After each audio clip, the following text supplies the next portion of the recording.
wife is paralyzed from the neck down. In those few seconds, my heart felt like it dropped deep into my wrenching stomach.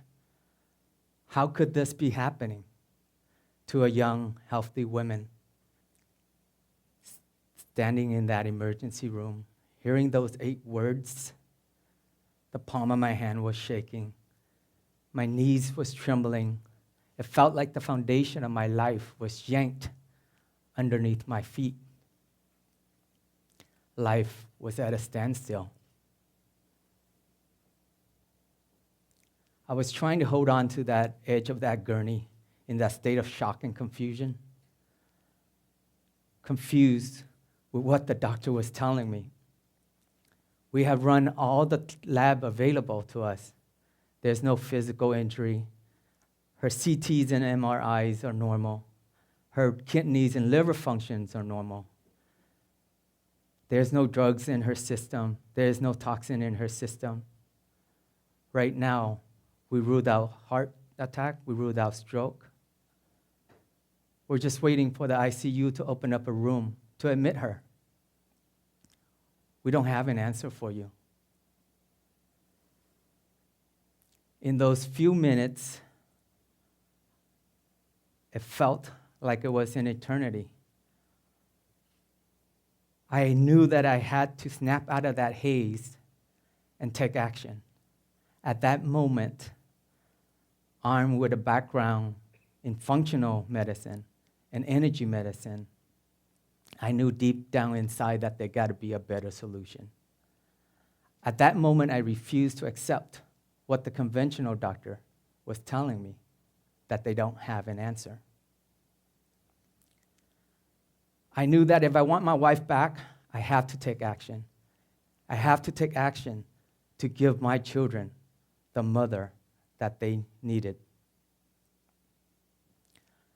Using what I call functional energy medicine that I learned from my mentor, Harry Massey, and Dr. Joe Dispenza, I started to scan for energy blockages, and one by one, I cleared them. Working diligently for 4 hours, I saw a glimmer of hope. Her toe started to move, and then I continued for another half an hour. Her fingers started to move, and then in another half an hour, boom, just like that, she sat up. And you know what the first thing she said when she sat up? I really have to go pee. I pulled out her Foley catheter. I pulled out her IV. She got off the bed, walked into the restroom. The nurses and the doctor came in, looked at the empty bed, and asked me strangely, "Where's your wife?" I said, "She got up and walked to the restroom." At that moment, you can hear the toilet flushed, and then the door opened, and she walked out. Seeing the shocked faces of the doctors and the nurses of what deemed to be a woman who is paralyzed that morning now is up and walking and will be walking out of that emergency room that night. I knew deep down inside that there's more to this functional medicine thing, along with the energy medicine. I knew that this may be the key to our pain and opiate crisis. I believe that there are certain events in our life, some are big and some are small, some may be tragic and some emotionally stressful.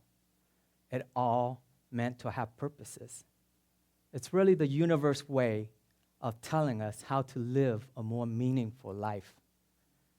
For me, that day was that event that shaped the next 25 years of my mission-driven life.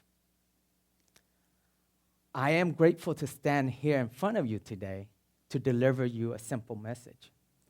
And that message is, no matter what happened to you in your past, may be happening to you now, or may be happening to you in the future, it's always good to step back and reflect, reframe our story, reframe our mindset, and understand that things happen for us, not to us. Thank you.